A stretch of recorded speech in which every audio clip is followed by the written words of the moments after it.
qui ont investi à Bingerville, qui ont une passion pour Bingerville. Ces jeunes-là, qui sont intellectuels, ont trouvé qu'au soir du lancement de la candidature, il fallait qu'ils aient leur voix pour aussi défendre les intérêts de cette population qui est Bingerville. Donc c'est ainsi que se sont levés, ils ont décidé de partir en indépendant. Bien même qu'ils soient peut-être dans la Côte d'Ivoire, tout le monde a sa chapelle politique, mais ils ont essayé de se départir de cette chapelle-là pour se lancer dans cette course législative. Donc, ils sont là, ils comprennent français, ils parlent anglais. Ils peuvent se présenter, et puis bon, ils sont mieux placés pour parler d'eux-mêmes.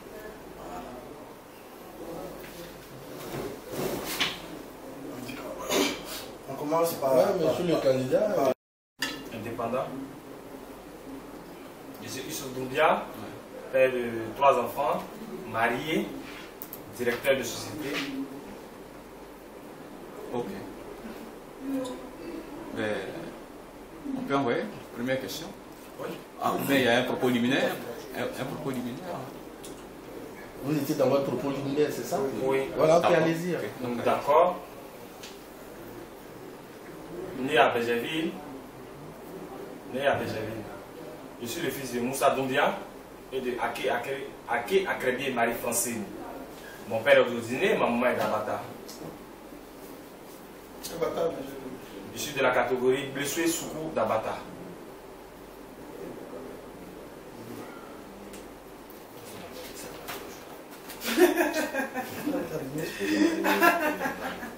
Comment vous dites la catégorie Blessé. Blé. Ouais, souhait. Blessé à Soukou. À Soukou.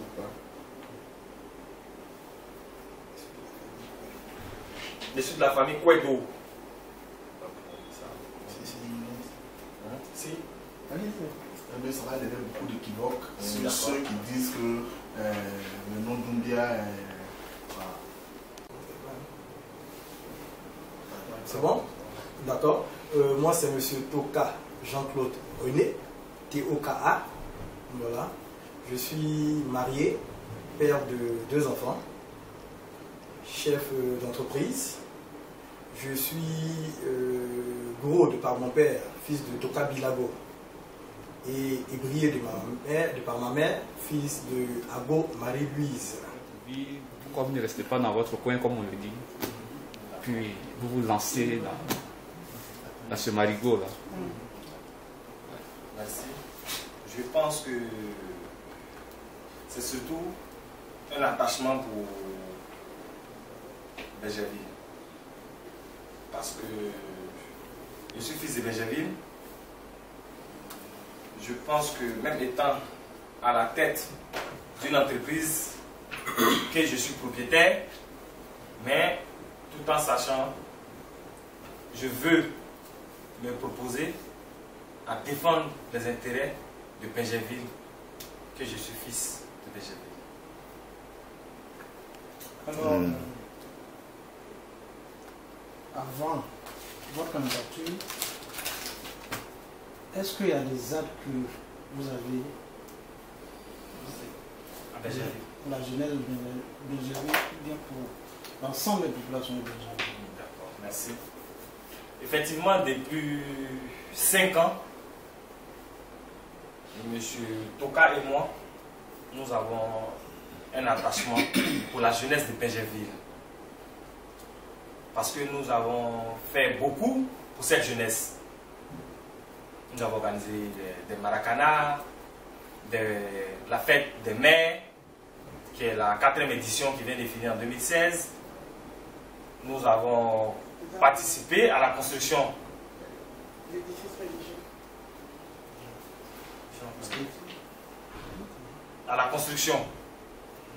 des écoles, à la réhabilitation de la peinture du commissariat de Bingerville. Nous avons construit une mosquée. Nous avons participé à l'achèvement d'une église. Nous avons fait beaucoup pour la jeunesse de Bingerville. Et en majorité, pour les couches sociales. Aujourd'hui, nous constatons que c'est la jeunesse, ensemble, qui nous mandate pour prendre le bâton de pèlerin. Donc je pense qu'avec cette jeunesse, nous pouvons gagner ces élections à Bergerville.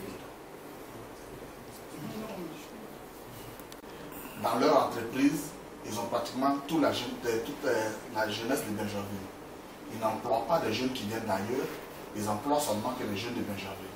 J'en ai reconnu parce que moi j'ai habité Bergerville pendant 11 ans. D'accord. Ça fait 2 déjà que j'ai rencontré. D'accord. Donc des jeunes de pratiquement 36 ans, moins de 36 ans, 40 ans, Bien jeune, moi, pas que 31 bien jeune, je crois que c'est le plus jeune candidat des élections. Le plus, je crois, de Bergerville, qui croise des ténors comme le candidat du RHDP, qui n'est jamais, qui n'est même pas connu sur l'échiquier, qui a été, pour quelqu'un qui a été mandaté. La jeunesse a trouvé que, bon, on a des jeunes qui nous accompagnent, qui sont des exemples. Pourquoi nous n'allons pas les mandater? C'est vrai, le mandat est lourd, mais je pense qu'ils peuvent le porter. Voilà ce en quoi ils ont été choisis. Dans politique ou des besoins. Non, c'est-à-dire que dans de tous ordres, qu'est-ce qui manque, qu'est-ce que vous pensez pouvoir porter, donc qu'est-ce qui manque? Les populations vous demandent quoi? D'accord. Bon, spécifiquement sur ce volet, on va dire, concernant ces élections législatives, les populations n'ont pas de... la seule demande des populations, c'est de se sentir écoutées par leurs députés. C'est-à-dire, elles aimeraient que le député qu'elles auront élu au soir du 18 les fréquente. En gros, pour le dire, en gros. Parce que, en fait, nos motivations sont parties du fait que nous ne sommes pas là pour juger, hein, que nos prédécesseurs avaient cette mauvaise habitude, une fois élus, de ne plus repartir vers nos parents. Vous savez, nous sommes dans une société bien organisée, la société à Caen est bien organisée, spécialement à Bergerville, vous avez des chefs du village, et même les quartiers de Bergerville, qui est un ancien quartier, qui est un vieux quartier, a des chefs de quartier. Donc il serait vraiment très facile de passer par ces différentes personnes établies par les populations pour véhiculer des messages, pour passer vraiment, donner des informations relatives à la vie politique en général de la Côte d'Ivoire et à ce qui concerne précisément par exemple Bergerville. Donc voici un peu les plaintes qu'on a dû enregistrer venant de nos parents qui nous ont nous emmenés à prendre le taureau par les cornes et à dire bon, on peut le faire. Et aussi, on se dit que il ne faudrait pas qu'on élise des personnes qui sont à la solde forcément du pouvoir.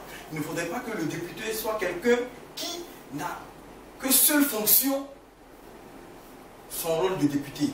Nous sommes des chefs d'entreprise. Nous sommes des chefs d'entreprise. Nous vivons grâce à nos entreprises et par la grâce de Dieu, tout va bien. Donc, nous voulons prôner cette nouvelle manière de faire la politique.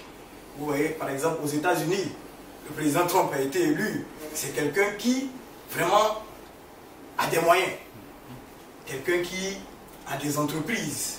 Voici un peu cette nouvelle vague de politiciens que nous souhaiterons avoir. Il ne faudrait pas que le député soit celui sur lequel on pourrait mettre une pression financière. Pour dire non, le député aujourd'hui, si tu n'as pas voté telle loi, on te bloque ton salaire, tu vas forcément voter. Non, on ne vit pas de la politique. Nous vivons de nos activités. Nous ne sommes pas, heureusement pour nous, nous ne sommes pas des fonctionnaires. Voilà, nous sommes vraiment des personnes qui exercent des professions libérales. Et nous vivons de notre art. Voilà. Et nous pensons, jusqu'à preuve du contraire, qu'aucune pression ne pourra être mise sur nous relativement à tel ou tel sujet. Voilà un peu les différentes raisons qui nous ont poussés à nous jeter dans cette bataille politique. Sa population, le député rebelle, je ne sais pas qu'est-ce qu'un député rebelle. Hein. Pour moi, le député est seulement celui qui fidèlement donne les avis de sa population, qui les retransmet une loi pour déclarer la guerre à un pays. et que ma population me dit non, nous ne voulons pas de cette guerre, je vais le transmettre fidèlement ce que ma population, le vœu de ma population. Est-ce qu'en ne le faisant pas, je serai forcément un député rebelle? Je ne sais pas. Donc nous disons simplement que nous serons à l'écoute de nos populations et que nous allons transmettre fidèlement ce que la population souhaiterait. Merci. Est-ce que des pressions ont été exercées sur vous? Je ne suis pas proposé sur cette question. Parce que moi, je suis maman d'Abata. Le chef d'Abata ne m'a pas encore appelé pour me dire que Youssouf, nous, toute chefferie de Akoué, on a décidé de soutenir X. Le chef du village, qui est le garant de notre village, qui est Abata, m'a donné sa bénédiction. Et il a même dit, vous voulez écrire? Il a même dit, c'est plus la peine de faire la campagne à Abata, parce qu'à Abata, j'ai déjà gagné. Parce que c'est chez moi. Il aurait souhaité de rentrer en contact avec les autres villages pour faire la campagne. Pour vous dire que c'est vrai, il a même mandaté les jeunes du village, les doyens d'âge, pour approcher les autres villages, pour parler de leur fils qui est issu